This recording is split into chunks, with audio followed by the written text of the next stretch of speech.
Hello again, and welcome back to the next episode of Baldur's Gate. Basically just me min-maxing my way through the entirety of the game. But it's good fun to watch, I hope, and I hope you guys are enjoying it. Obviously last episode we left off just deciding to side with the woodcutters and not the druids. Here I get a bit confused because obviously there's a squirrel. Yeah, and then I kill it. Yep, that doesn't come back to bite me in the ass at all, by any means necessary. I.e., this is probably the karma of me killing a squirrel. I have to go up against 4 ettercaps, and I try to run away. And then there's a web trap, which then gets me completely screwed over, but I still manage to get away with barely, like, just a shred of life and dignity left remaining. So, if there's a tip for Baldur's Gate, don't kill squirrels. I know they're rare, I don't know what came over me, I just had the sudden urge to just kill a squirrel, but just don't. They are sacred creatures that if you kill them, karma comes back on you in tenfold. Yes. Obviously here, we did pick up, last episode, completely forgot to mention, we did a bit of shopping, brought a bunch of potions and a scroll. If you come to Cloakwood, it's vital in the solo run to pick up a resist poison scroll, so spiders, ettercaps, all of that stuff, they can't do anything to you in regards to poison damage. But also, please drink a potion of freedom. I made this mistake the first time I did a solo run, and yeah, needless to say, it wasn't a very good time for me, having to constantly reload. And then eventually I just got so peed off that I just ended up going and buying a potion of freedom, and it was a complete breeze. The reason for that is obviously there's traps in Cloakwood, web traps, and you get stuck and you'll die. Obviously, as I said, with this poison scroll, it's because spiders, they do poison damage, so, you know, stuff like that. And then I thought, because just in case the scroll wears off, I've got a couple of elixirs of health just there to help me out a little bit. But it's vital in a solo run, because this area is annoying, but it can be like the life or end of a run.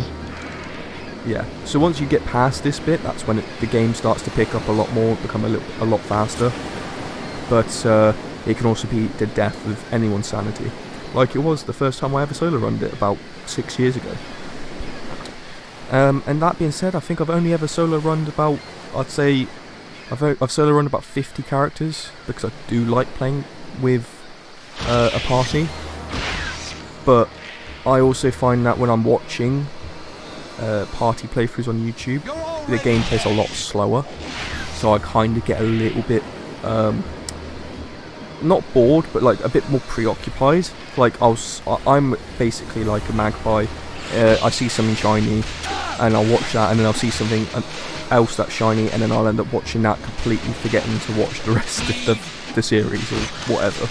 I go from like one thing to another. And my door just suddenly swung open. What the hell? There's a ghost in my room.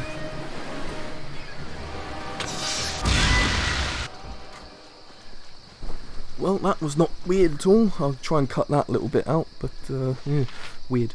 But yeah, spiders are scary.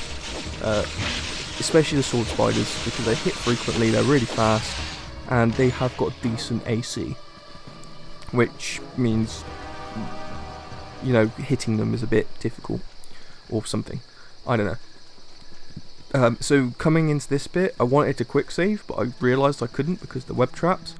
Eventually I do quick save. This is the reason why I wanted to buy those, rebuy my amulet to get all the charges left, because the amount of creatures that are in here is ridiculous. And also most of them being sword spiders, hitting you really, really quickly.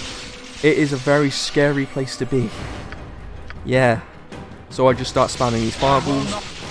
Because of Batista's rapport and my gift of peace, helmet defense, I have an innate 60 to 70 resistance to fire damage. So I don't take a lot of fire damage, to be honest. I'll probably take about like 3 or 4 damage. And yeah, it was fine. And I realised I had 2 ettercaps left, and I was like, okay, I don't really want to risk dying to them, so I just thought I'll waste another charge. It's not really wasting because it means I survive. But yeah. In that pile, I didn't realise it, but the Ring of Discipline, don't pick it up. So the unidentified ring, it's a cursed ring. Don't want to have that at all. Obviously I picked up a dead body, which is used for a quest. But I have literally like completely max carry weight because of it. So yeah, I end up just getting rid of the body and not bothering with the quest. It's just not worth the hassle of dropping all of the items.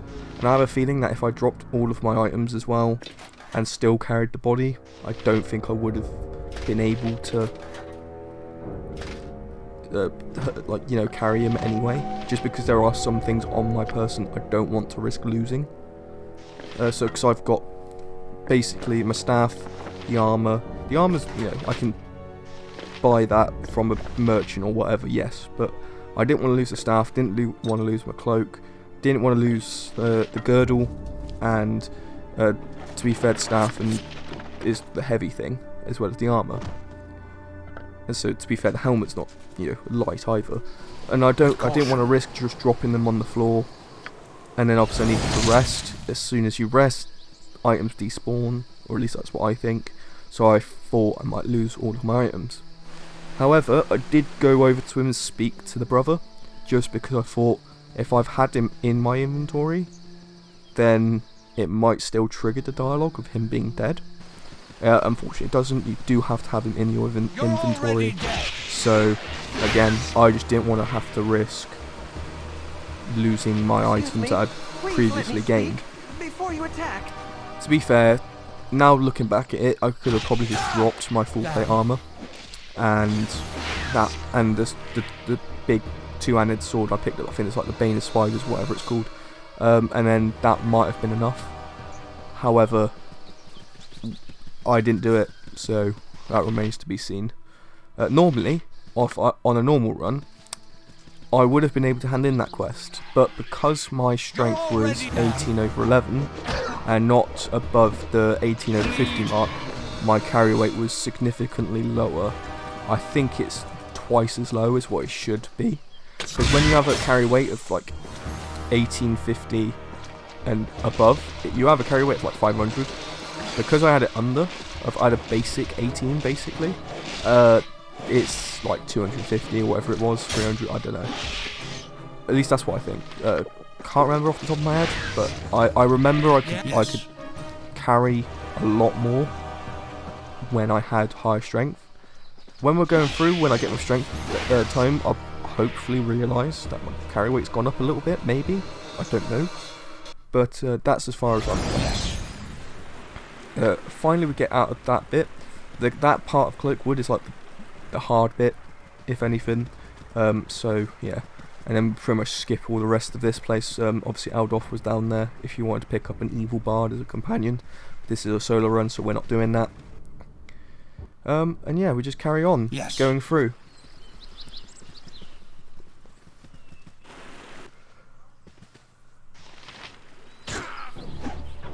Obviously this bit is just getting to the Cloakwood Mine, so there's not really much to do around here, just other than moving, I guess.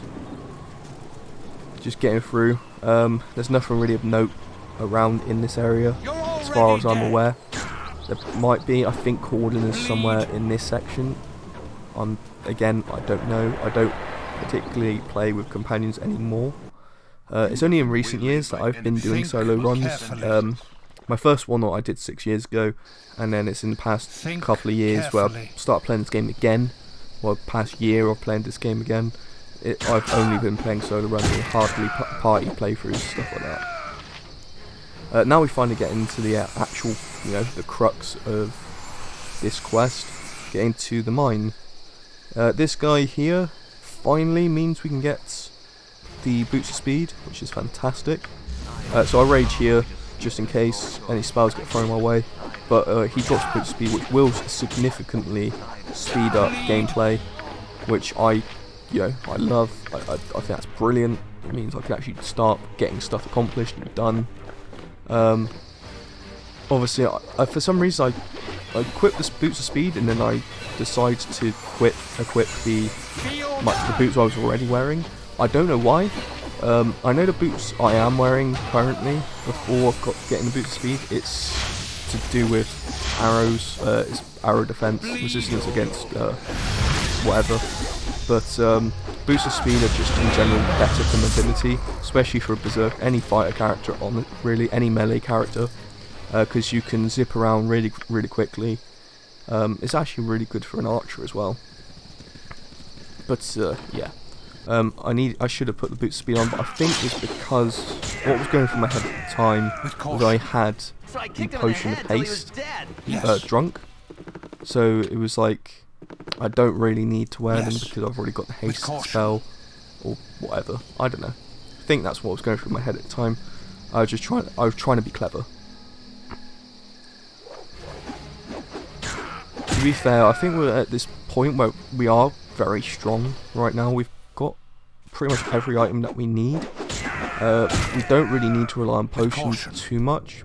Obviously, rely on potions for like the big boss battles. But yeah, I feel like we're at a comfortable position, ready to transition across into Baldur's Gate 2. Sadly, we will not be doing Baldur's Gate 2 straight away, even though how much I want to do it. But in a way as well, from a min-maxing perspective, you kind of want to actually do Siege of Dragonspear.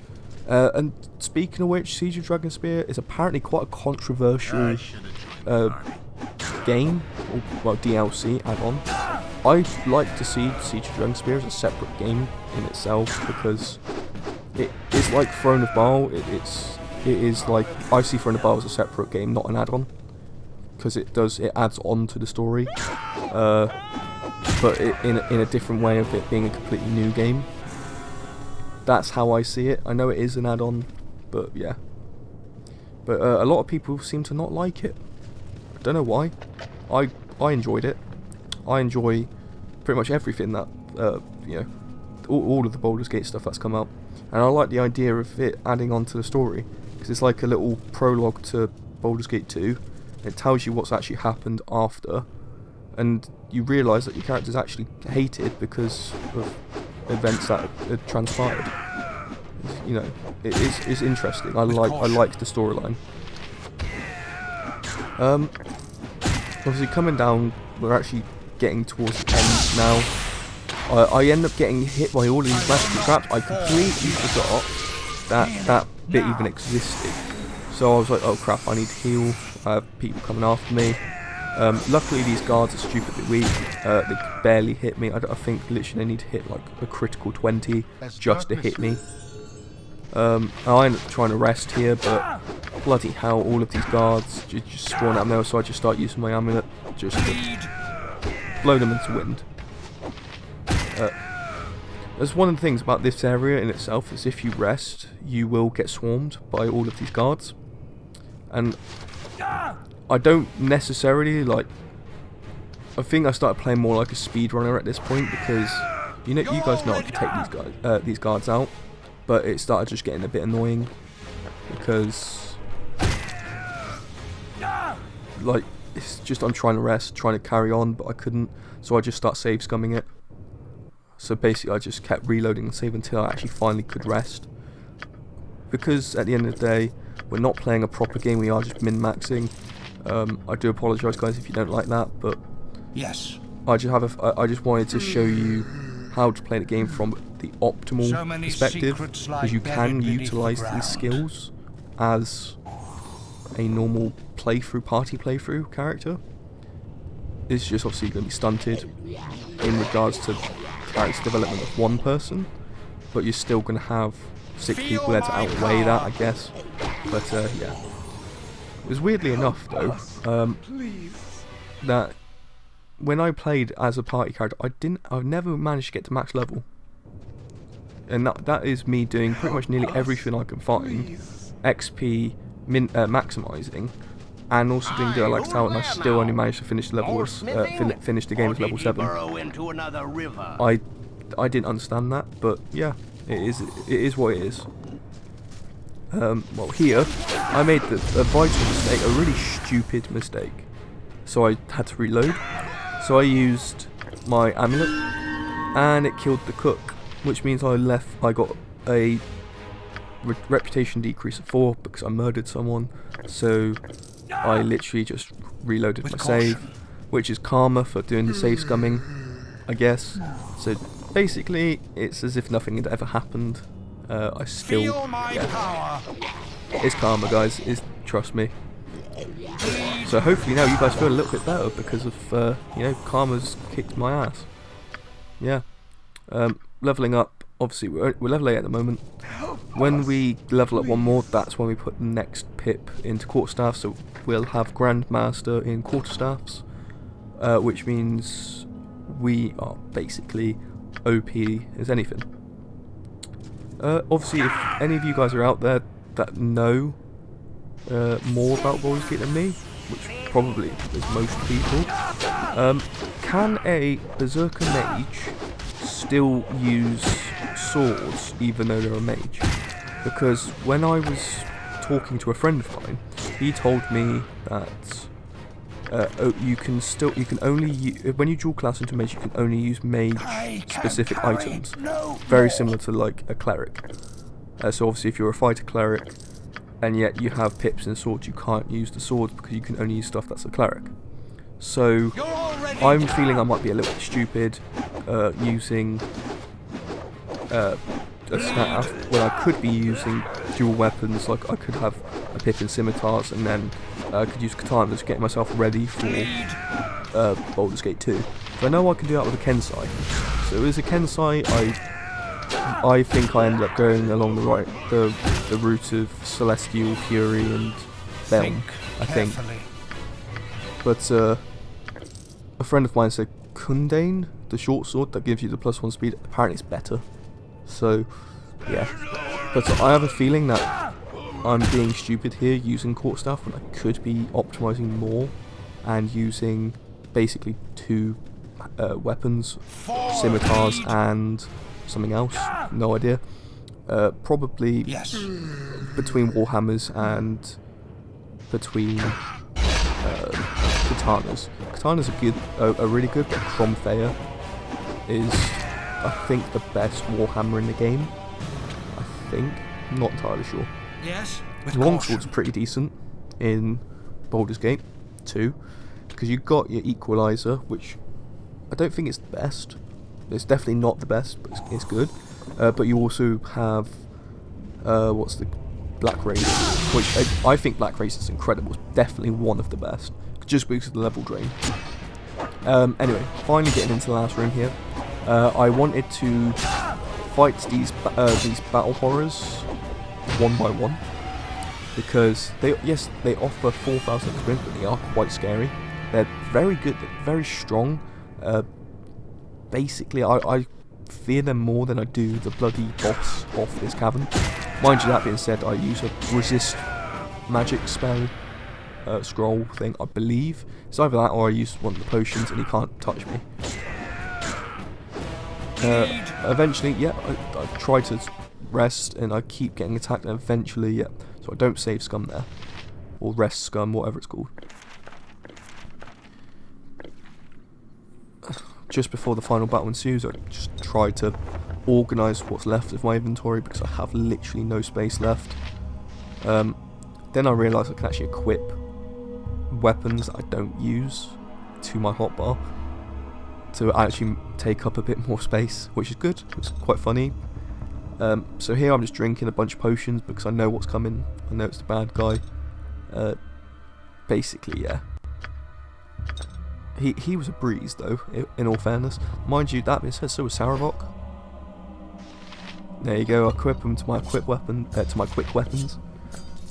That is purely just because I can.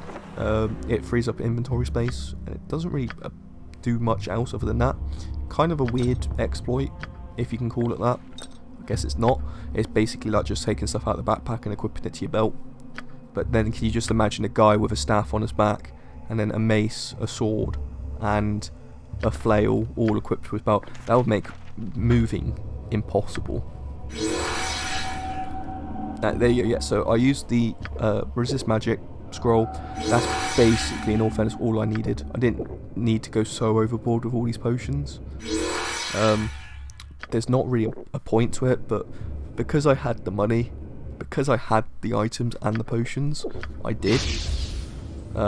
So yeah, that's probably one of the biggest benefits of a solo run, is you can just use up those items without having pretty much any setbacks, drawbacks, whatever.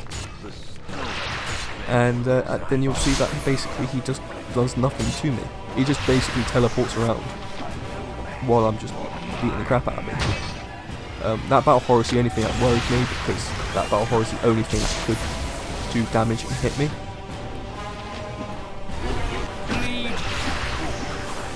I think that even if you use the resist magic, you still can be hit with elemental damage, I believe. So if you was to use like Melf's acid arrow, that would still hit me. Yeah. So don't forget as well, when you're talking to this, after you've killed this guy, don't forget to pick the key up, because if you do, then you get a nice bit of experience later on. And obviously, if you're playing as a party run, do loot this entire area, because there's some damn good loot. Unfortunately for me, I have literally no way of unlocking any of these things, because I don't have the potion of Cloud Giant Strength or Storm Giant.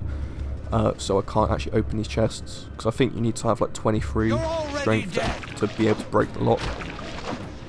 But yeah, so I couldn't really do much, but there was one chest that was basically I could open, and there was like 400 gold in there, I think.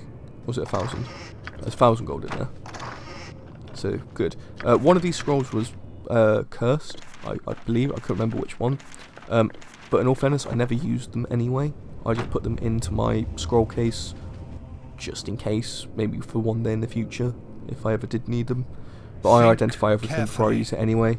I'm very OCD. Like, watching me back playing this, my OCD kicks up because my items that I'm wearing aren't identified, which annoys me greatly, because I do like to know what I'm using. But that's just me as a person. I don't know obviously if you guys like that, but yeah. Now, obviously, doing Cloakwood, finish that, we can finally get on to Baldur's Gate. So we're actually finally getting to the city, which is the good fun part. You can see the sudden transition from dawn into, well, nighttime into day there, where the whole map just completely changes. I don't know why I said Arm, but I did.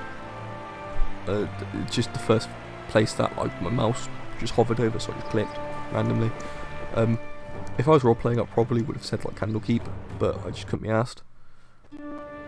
Finally into Baldur's Gate, so we have big old red wizard Elminster talking to us. Whatever actually happens to him after the protagonist does like his thing, this is the last time you see him, at least as far as I'm aware. Yes. Obviously, come into the shops, just doing some selling, get some money, because the big good place that we'll be going to is Sorcerer's Sundries. Basically means we'll just be buying a bunch more potions, and that's basically it, just buying potions. You can see that we have a damn decent amount of gold. Literally, this is way too much gold than you should have, I guess. If you was playing as like a party character, that gold would be gone, because you'll be using all of that money on your companions, to be fair.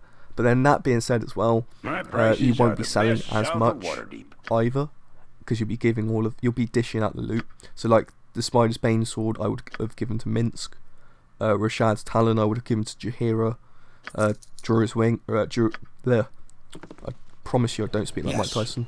The Druid's Ring I would have given to Jaheira as well, because she's a druid, roleplay, whatever. Anyway, so we come into the Thieves Guild hideout, use that password, the one that is there, which I'm not even going to bother trying to pronounce. You get in here, and then you go to this part, and you pick out the barrel, and there it is. It's a dexterity tome. Basically, yeah, With caution. easy. Think carefully. Then I go to like the north part of Baldur's Gate. So if you go up here, you become like not quite in the area what you think. Not you're like below the wall. You get spoken to by that guy, and that will trigger a quest that you can do later on, which means you can get the Wisdom Tome really easily. And if you do the quest correctly, which I will show you how to do in this playthrough anyway, then you will have a free Wisdom Tome to use, where you shouldn't technically have to have the Wisdom Tome, because you normally give it in for the quest. But then there's another quest as well, on top of that quest, which kind of conflicts with the quest you've just done, which means you then get a Wisdom Tome, even if you do it properly. Carefully. Yeah, basically we do both these quests, and we end up with a free Wisdom Tome. With caution. I don't know if that's like was meant to be, but I assume it was, and I assume that Wisdom's probably the most, for me anyway, the most useless attribute point in like for pretty much a Berserker character, but still wanted to get all three, especially when you get to like the later game. In Baldur's Gate 2, you have to sacrifice a perk or an attribute point, and I'll be doing that on Wisdom. I could do it in Charisma actually, because of Ring of Human Influence, because again in Baldur's Gate 2, Charisma is useless because of the Ring of Human Influence. So again, you have, in my opinion, Charisma, it's weird, because Charisma is very useful in the first game, useless in the second game. Wisdom for a fighter character is just useless in both games. So I'll probably just get rid of Wisdom. Please tell me if I'm wrong, but as far as I'm aware, normally when you're playing a Berserker character or Berserker Mage, you just look for any stat that's 83 and over, and then you have the bare minimum of Wisdom. Normally. That's how I play. Because I know when I get to Baldur's Gate 2, I'm going to have 18 Charisma anyway, so Charisma doesn't really matter either. And Wisdom just does nothing. Unless, of course, you're playing a cleric. So, of course, when I'm going to eventually, for maybe my next solo playthrough will be a Ranger cleric, then I'll do, you know, the Wisdom stats there, where I get like 20 Wisdom, 21 Wisdom, which I think is a bit OP, to be honest, which is why I want to try it out. So here what we're doing is we're actually doing the quest. So the reason why I went to that in the first area of Baldur's Gate, the market, if you go north, you speak to that guy, and it triggers a quest. So when you get to the middle of Baldur's Gate, when you finally get up to like the upper levels, if you go into like the little circus fair bit, what character will say that you're poisoned and you're gonna die, and he needs this geas to free himself. You go and talk to the Umberlee lady, which is where we are now, and then she asks you for a book. You have to go and get the book, which is the Wisdom Tome. I just tell her to tell me first. She does that stupidly, and then I say, well, I don't have the book, even though I do. One of the things she drops is a body. So even if you do give her the tome, which is absolutely fine if you want to do that, you still get the Scroll of Geas, of the Geas releasing thingy in the Rob. But there's a quest where if you take it, you have to kill her, or you talk to her. She's evil anyway, so I kill her. You get the Wisdom Tome back that you just given to her, as well as you get the dead body. So because we have the dead body of this child, we're going back to the place to start the quest and then turn it in straight away. So this little kid here, he basically comes up and talks to you, telling he needs help. You go and do that. Nothing I can do. So I then say yes, I'm going to help. I have to be careful there with my choices, because you can, like in any quest, tell it to bugger off. And then I sort out the quest, get my reward, which is a damn decent amount of experience points and 5,000 gold. Brilliant. And you also get a shield, which I think is like the Shield of Falling Stars, which is probably, I think, one of the best shields you can get. And then I thought, while we're in the area, we'll pop into this Mage's Guild Mage's hut place, not Mage's guild, Mage's place, home. And I just end up killing him because experience, items, and yeah, you then get given the nymph's cloak. Again, something is useful for a bard, but other than that, I'm not going to use it. It's useless. There's nothing here to loot. I just do that. I wanted to see if there was a side door, but there wasn't. So that's why you saw my cursor hovering over it. Eventually, I think now is when we start to actually hand in the quest for Lothar. Oh no. First off, I make the important executive decision to find the Helm of Baldur, which is the best helmet in the game, apparently. I would say it's pretty much up there with the best ones. It might be very well the best. But yeah, in the Helm and Cloak, if you go to the back room, not up those stairs, the other, literally to the far back, then eventually you will go up those stairs, and then hidden in a painting, make sure you're resistant to spells, because that will happen. I knew I was going to survive because of my immense resistance to fire damage. Yeah. Anyway, I think ending it on that note of finding the Helm of Baldur, I'm going to leave it there, and I hope you guys enjoyed the video. And if you have, then please consider liking and subscribing if you wanted to see more. And yes, thank you so much, and I'll see you next time. Peace out. Bye.